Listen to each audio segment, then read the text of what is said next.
Hi friends, welcome back to మాటే మంత్రం Telugu audio stories. అందరికీ నమస్కారం అండి. అందరూ బాగున్నారండి? ఈరోజు మనం చదువుకోబోయే కథ నీ మీద మన సాయరా 59వ భాగం.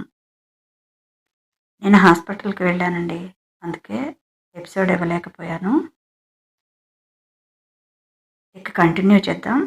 నీ మీద మన సాయరా 59వ భాగం. ఫామ్ హౌస్కి వెళ్ళగానే నైనికని 2 చేతులతో ఎత్తుకొని బాత్రూంలోకి తీసుకువెళ్ళాడు.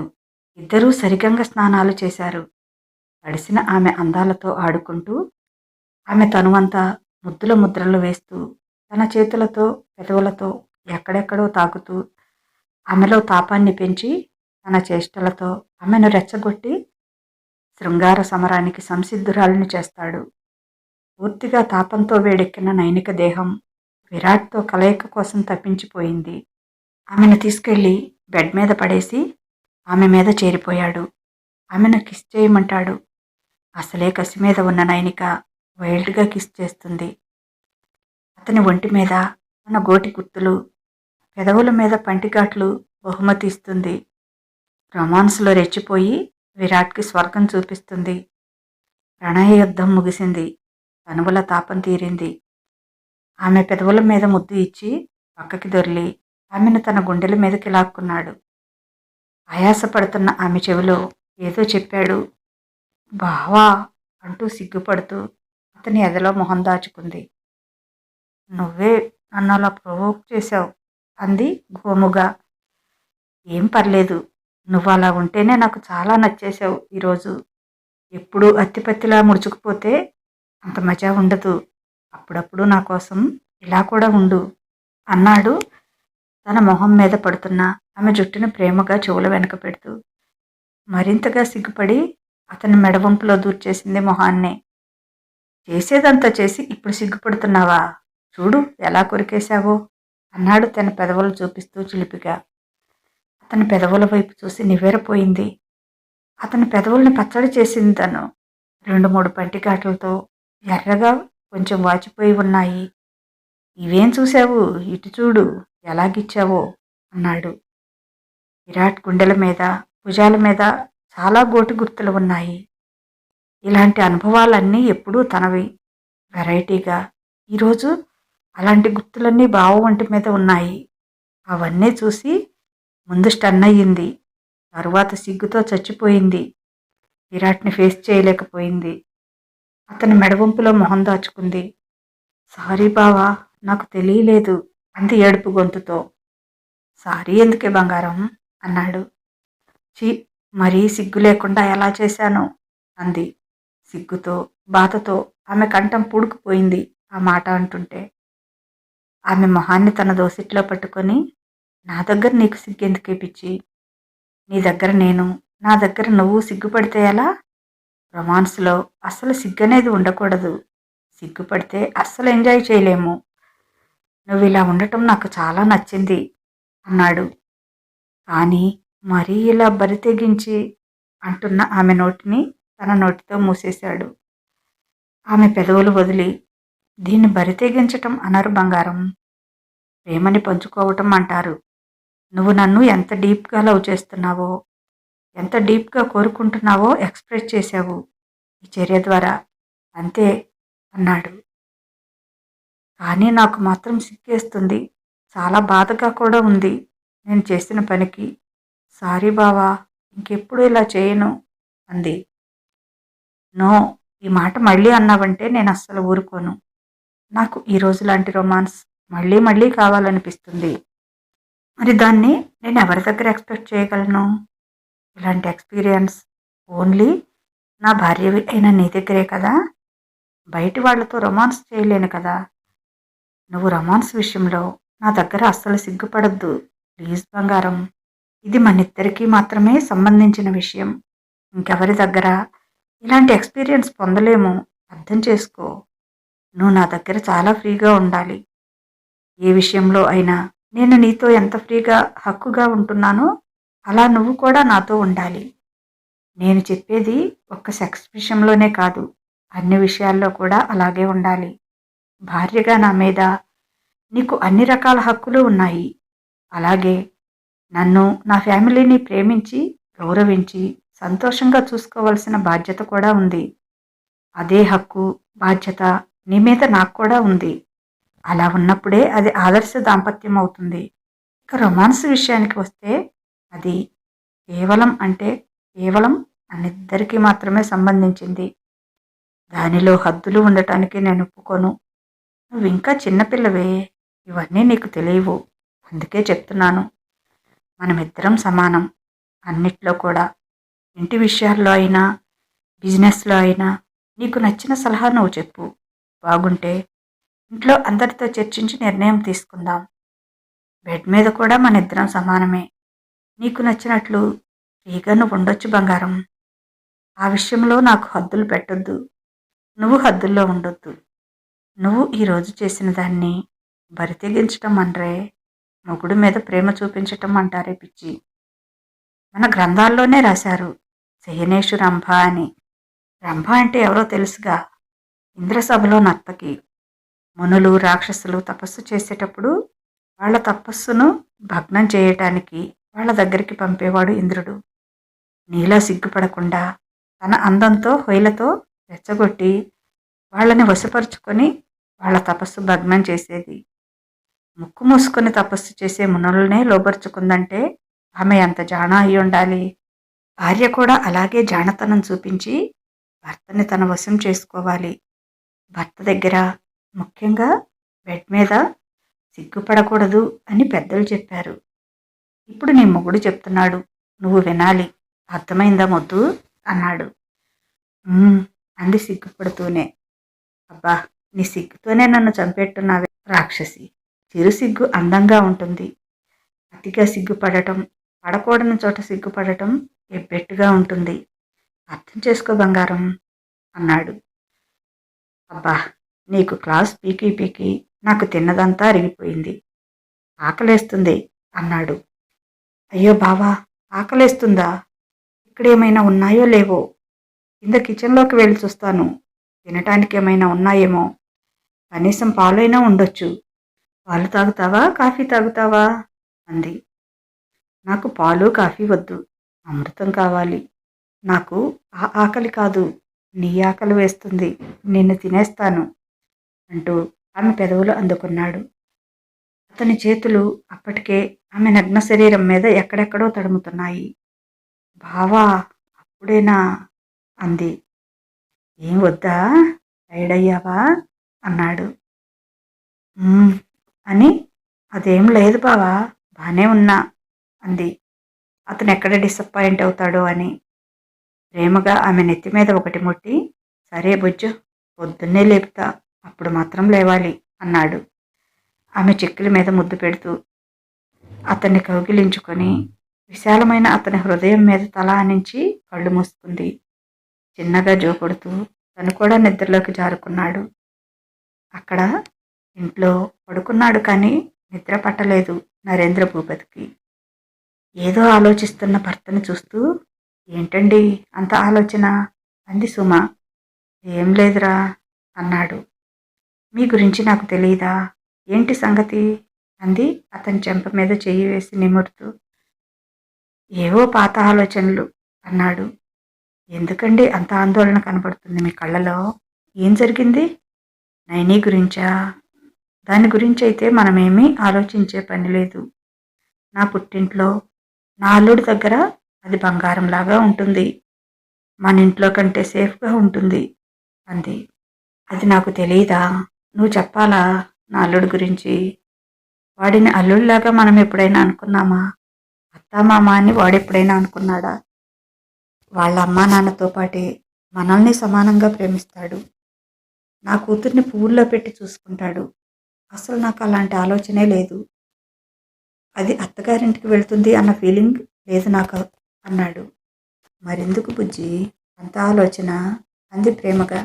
ఆమెకు మరీ ప్రేమ ఎక్కువైనప్పుడు, అతనికి స్వాంతన కావాలనుకున్నప్పుడు మాత్రమే పిలుస్తుందలా.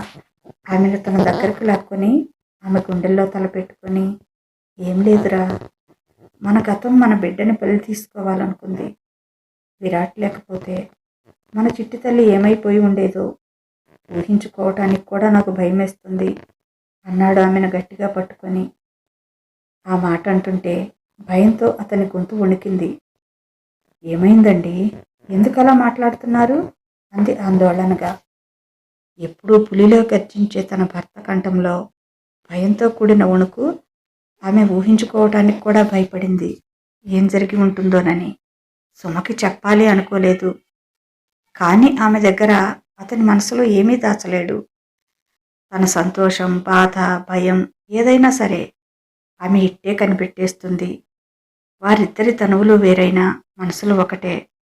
ఒకరి మనసులో బాధ రెండో వాళ్ళకి ఆటోమేటిక్గా తెలిసిపోతుంది.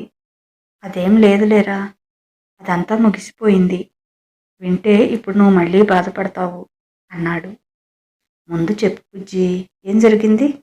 నేనేమీ అంత పిరికిదాన్ని కదులే, చెప్పు ప్లీజ్ అంది సుమ. నైనిక రోహిత్ మధ్య జరిగిందంతా చెప్పాడు. అంతా విన్న సుమ భయంతో వణికిపోయింది. నిజమా అండి? ఎవరూ చెప్పలేదు నాకు. అన్నయ్య, వదిన ఎవరూ చెప్పలేదు అంది. తన కళ్ళలోంచి నీళ్లు కారిపోతున్నాయి. ఎంత ప్రమాదం తప్పింది నా కూతురికి. అయినా వదిన కూడా నాకు మాట మాత్రం తెలియనివ్వలేదు అంది. జరిగిన దానికి వాళ్ళు బాధతో, భయంతో కృంగిపోయారు. మనం కూడా బాధపడటం ఎందుకని విరాట్ చెప్పొద్దు అన్నాడంట. నాకు మొన్ననే తెలిసింది అన్నాడు. ఆ దుర్మార్గులు అలా చేశారని తెలియక వాళ్ళింటికి వెళ్ళి మరీ పెళ్లికి పిలిచాను. తెలిసి ఉంటే వాళ్ళని అక్కడే నరికి పోగులు పెట్టేసేదాన్ని. మొన్న రిసెప్షన్లో కూడా సిగ్గు లేకుండా నా దగ్గరికి వచ్చి ఏం చేస్తున్నావు చెల్లెమ్మా అని ఎంత బాగా పలకరించాడు వాడు అంది కోపంగా. ఆమె రౌద్ర రూపం చూసి నవ్వాడు నరేంద్ర. ఏంటే కాళికాదేవి రూపం ఎత్తావు? కూల్ డౌన్ అన్నాడు. అయితే వాడిని విరాటే జైలుకు పంపించాడా అంది. అవును అన్నాడు.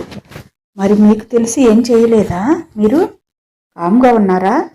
అలాంటి వెధవల్ని ఉరి తీయించాలి అని అంది కోపంగా. ఆ పనిలోనే ఉన్నాంలే. అసలు దీనికంతటికీ మూల కారణం ఇంకొకడు ఉన్నాడు. వాడే వీళ్లతో ఈ కథ అంతా నడిపాడు అన్నాడు నరేంద్ర భూపతి. ఎవడు వాడు అంది. జగన్నాథ్ అన్నాడు కోపంగా. ఆ పేరు పలకాలన్నా కూడా అతనిలో ఆవేశం కట్టలు తెంచుకుంటుంది. వాడా అంది ఆశ్చర్యంగా. వాడింకా ఉన్నాడా అంది. అంటే పాత విషయాలు గుర్తుపెట్టుకొని ఆ పగ మన నైనిక మీద తీర్చుకోవాలి అనుకుంటున్నాడా? వాడెక్కడున్నా పట్టుకుని నాకు అప్పగించండి.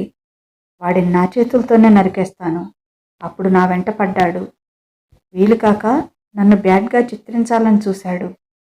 ఇప్పుడు నా బిడ్డ మీద పడ్డాడా? నేను వాడి కళ్ళు పీకుతాను, నా బిడ్డ వంక కన్నెత్తి చూస్తే అంది ఆవేశంగా. అవును సుమా, అప్పుడు మీ అన్నయ్య నేను వాడిని కొట్టాం. అప్పుడే వాడికి ఆ కాలు కూడా విరిగింది. పైగా వాడు సంసారానికి కూడా పనికిరాకుండా పోయాడు. అందుకే పెళ్లి కూడా చేసుకోలేదు. అందుకే మన రెండు ఫ్యామిలీస్ మీద కక్ష తీర్చుకోవటానికి వాడికి తేలిగ్గా దొరికిన ఆయుధం నైనిక. ఆమె ద్వారా మనందరి మీద కక్ష తీర్చుకోవాలనుకున్నాడు అని చెప్పాడు నరేంద్ర. మరి అంతా తెలిసి మీరేం చేస్తున్నారు? తెలిసి 3 రోజులు అవుతుంటే అంది. ఏం చేయాలో అదే చేస్తున్నాను. నువ్వు కూల్గా ఉండు. ఇందులో వాడి ఇన్వాల్వ్మెంట్ ఉందని ఈరోజే తెలిసింది అన్నాడు. వాడిని ఈడ్చుకు వచ్చి మన గోడంలో వేశారు. ఈ పూటకి వదిలేయమన్నాడు విరాట్. వాడు చేసింది వాడికి గుర్తొచ్చి భయంతోనే చావాలి. 1 నిమిషంలో చస్తే ఏముంది? అందుకని రేపటి నుంచి చెప్తా వాడి పని. నరకం అంటే ఏంటో వాడికి ప్రత్యక్షంగా చూపించి ఆ తర్వాత వాడిని ఏం చేయాలో అది చేస్తా అన్నాడు. మరి వాళ్ళనేం చేస్తున్నారు అంది. అన్నయ్య అని అనటానికి కూడా సుమకి నోరు రాలేదు.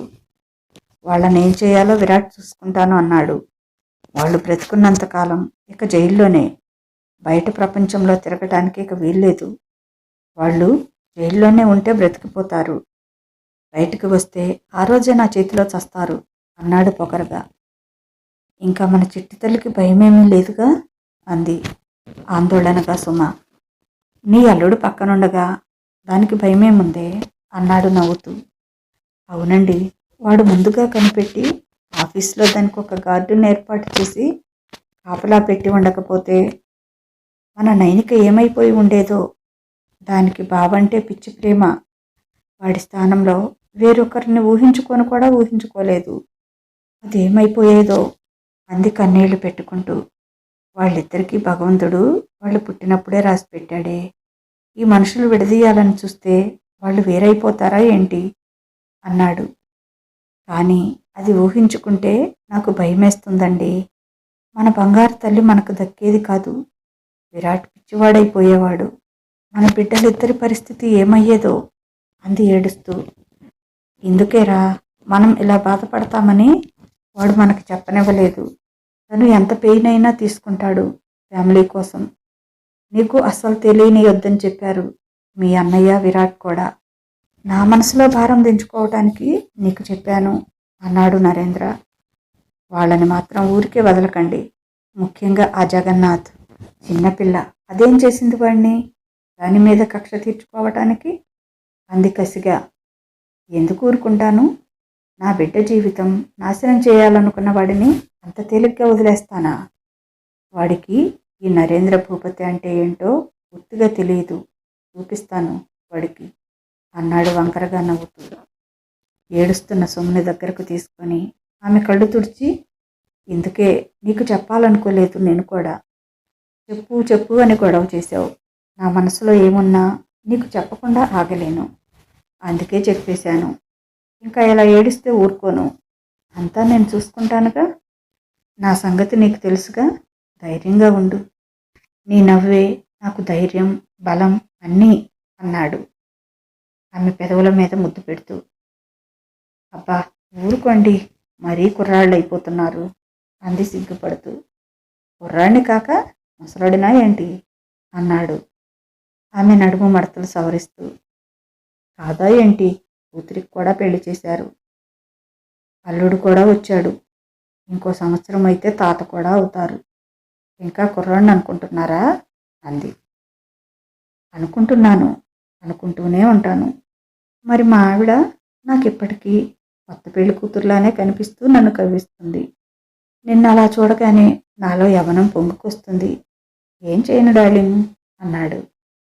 ఇలా మాటలతో సోపేసి నన్ను ముగ్గులోకి దించొద్దు కానీ దూరంగా జరగండి. అమ్మాయి పెళ్లి కూడా అయ్యాక ఇంకా ఏంటండి ఈ పనులు అంది. అమ్మాయి పెళ్లి కాగానే మనం ఒక్కసారిగా ముసలి వాళ్ళం అయిపోతామా ఏంటి? నువ్వు ఇలాంటి ఫిట్టింగులు పెట్టకమ్మా. బయట టెన్షన్స్ నుంచి నేను రిలీఫ్ పొందేదే ఇక్కడ అన్నాడు. ఆమెను మరింత గట్టిగా కౌగిలించుకొని ఆమె పెదవులు అందుకున్నాడు. అన్నీ మర్చిపోయి అతన్ని నల్లుకుపోయి అతడి ముద్దులో మమేకమయ్యింది. ఏంటి, నేను ముసలోడినా? ఇప్పుడే చూపిస్తాను ముసలాడినో కుర్రాడినో అంటూ ఆమెపై చేరిపోయాడు. తన ప్రేమలో ఆమెను ఉక్కిరి బిక్కిరి చేశాడు. అరగంట తర్వాత ఆమె గుండెల మీద సేద తీరుతూ, ఏంటి మేడం, ముసలోడ్నా కుర్రాడినా అన్నాడు తలెత్తి కళ్ళు ఎగరేస్తూ. ఛీ పోండి అంది సిగ్గుపడుతూ. కూతురు పెళ్ళి అయినా కూడా మీలో చిలిపితనం మాత్రం పోలేదు. మీ వేషాలు మీరు అంది అతని మీసం పట్టుకుని లాగుతూ. నీ దగ్గర కాకపోతే ఇంకెక్కడ వేషాలేస్తానే బుజ్జమ్మ. అయినా కూతురు పెళ్ళి అయిందని ఒక రోజులోనే ముసలాళ్ళని అయిపోతానంటే ఇంకో 10 ఏళ్ళు కుర్రాన్నే. ఆ తర్వాత సంగతి అప్పుడు చూసుకుందాంలే అన్నాడు ఆమె బుగ్గ మీద ముద్దు పెడుతూ. ఈ మధ్య పెళ్లి పనుల హడావుడితో ఇంటి నిండా మనుషులు ఉండటంతో చాలా గ్యాప్ వచ్చింది. 1 మోర్ షాట్ ప్లీజ్ అన్నాడు. నీకో నమస్కారం బాబు. మీరేమో కానీ నేను మాత్రం ముసలిదాన్ని అయిపోయాను. మీరు ఇలా రెచ్చిపోతే నా వల్ల కాదు బాబు. నాకంత ఓపిక లేదు. రేపైతే ట్రై చేస్తా అంది. అదేం కుదరదు బుజ్జమ్మ. ఎర్లీ మార్నింగ్ జిమ్కు వెళ్లకుండా నీతో కలిసి బెడ్ మీద ఎక్సర్సైజ్ చేస్తాలే అన్నాడు చిలిపిగా. బుద్ధొచ్చింది బాబు. ఇంకెప్పుడు మిమ్మల్ని ముసలోడు అనను. మీరు 25 సంవత్సరాల పడుచు పిల్లాడు అని ఒప్పుకుంటాను. ఓకేనా? నన్ను మాత్రం వదిలేయి, నాకు నిద్ర వస్తుంది అంది. ఒప్పుకున్నావుగా, ఇప్పుడు వదిలేస్తున్నాలే. మార్నింగ్ మాత్రం కాదు. అసలే ఈ మధ్య పెళ్లి పనులతో చాలా టైర్డ్ అయిపోయావు, పడుకో అంటూ ఆమె నుదుటిపై ముద్దు పెట్టి good night darling, sweet dreams అంటూ ఆమెను కౌగిలించుకొని ఆమె కంటే ముందే నిద్రలోకి జారిపోయాడు. మర్నాడు ఉదయం గీత వెళ్ళిపోయింది. జయంత్ ఒక్కడే ఇబ్బంది పడతాడని. ఆ వంకతో నరేంద్రను తప్పించుకొని పారిపోతుంది సుమ. గీతని ఎయిర్పోర్ట్ వరకు వెళ్ళి దింపి వచ్చారు నరేంద్ర భూపతి, సుమ. ఇంటికి వచ్చి సుమని ఇంట్లో దింపి ఇప్పుడే వస్తాను అని వెళ్ళిపోయాడు నరేంద్ర. ఒక్కసారి బ్రేక్ఫాస్ట్ తినేసి వెళ్ళండి అని సుమ చెప్తున్నా వినిపించుకోలేదు. నేరుగా జగన్నాథ్ని బంధించిన గోడౌన్ దగ్గరికి వెళ్ళాడు. లోపల నుంచి పిచ్చి పిచ్చిగా అరుస్తున్నాడు జగన్నాథ్. బయట ఎవరున్నారు? నన్నెందుకు తీసుకొచ్చారు? ఎవరు మీరు? నన్ను వదిలిపెట్టండి అంటూ రంకెలు వేస్తున్నాడు. తలుపులు తీసుకొని లోపలికి వెళ్ళాడు నరేంద్ర భూపతి. కాళ్ళు చేతులు కట్టి కింద పడేసి ఉన్నాడు జగన్నాథ్. ముందే ఒక కోటింగ్ ఇచ్చినట్లున్నారు. ఒళ్ళంతా రక్తం మరకలతో వాచిపోయి ఉంది. అక్కడ ఉన్న వాళ్లలో ఒక అతను వచ్చి లైట్ వేశాడు. ఒక్కసారిగా వెలుతురు రావటంతో ఆ వెలుగు చూడలేక కళ్ళు గట్టిగా మూసుకున్నాడు జగన్నాథ్. అలా కళ్ళు మూసుకుని ఉండు. కళ్ళు తెరిచి నన్ను చూశావంటే ఇప్పుడే నీ గుండె ఆగిపోతుంది అన్నాడు గంభీరంగా నరేంద్ర భూపతి. అతని వాయిస్లో ఉన్న క్రూరత్వానికి వణికిపోతూ చిన్నగా కళ్ళు తెరిచాడు జగన్నాథ్. ఎదురుగా కూర్చొని ఉన్న నరేంద్ర రౌద్ర రూపం చూసి భయంతో బిగుసుకుపోయాడు. జగన్నాథ్ని చూసి క్రూయల్గా నవ్వాడు నరేంద్ర భూపతి. ఆ నవ్వు చూస్తే వెన్నులోంచి వణుకు వచ్చింది జగన్నాథ్కి. ఇదండి ఈరోజు కథ. ఎలా ఉంది? నరేంద్ర భూపతి జగన్నాథ్ని ఏమైనా చేస్తాడా? ఏమీ చేయకుండా వదిలేస్తాడా? పంప తీసి చంపేస్తాడా? లేక ఏదైనా శిక్ష వేసి వదిలేస్తాడా?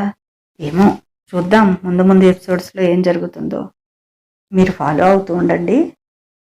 ఇంకా ఎక్కువ ఎపిసోడ్స్ అయితే ఈ స్టోరీ ఇవ్వదలుచుకోలేదండి నేను. వ్యూస్ చాలా చాలా తక్కువ వస్తున్నాయి. ఇంత మంచి స్టోరీకి కనీసం 20,000 వ్యూస్ అయినా నేను ఆశించాను. అబ్బే 6,000 7,000 అంతకంటే రావటం లేదు. నాకు బాగా డిసప్పాయింట్గా ఉంది. అందుకే ఇంక ఈ స్టోరీని ఎండ్ చేసేద్దాం అనుకుంటున్నాను. మీరేమంటారు? మీరేమన్నా నేనైతే అదే డెసిషన్ తీసేసుకున్నాను. ఎంత కష్టపడి రాసినా వ్యూస్ రానప్పుడు, నాకు ఉపయోగం లేనప్పుడు ఏం చేయలేం కదండి. మీరు కూడా అర్థం చేసుకోండి ప్లీజ్. ఇంకొద్ది రోజుల్లోనే ఈ స్టోరీ ఎండ్ అవుతుంది. మరో కొత్త స్టోరీతో మనం కలుసుకుందాంలేండి. సరేనండి, రోజు చెప్పేదే. ఈ కథ కనుక మీకు నచ్చినట్లయితే లైక్ చేయండి, కామెంట్ పెట్టండి. మన మాటే మంత్రం ఛానల్ని ఇంకా సబ్స్క్రైబ్ చేసుకుని లేనట్టయితే సబ్స్క్రైబ్ చేసుకోండి. అలాగే మీకు తెలిసిన వారికి షేర్ చేయండి. ఇక ఉంటాను. బాయ్. మీ లక్ష్మీ ఘంట.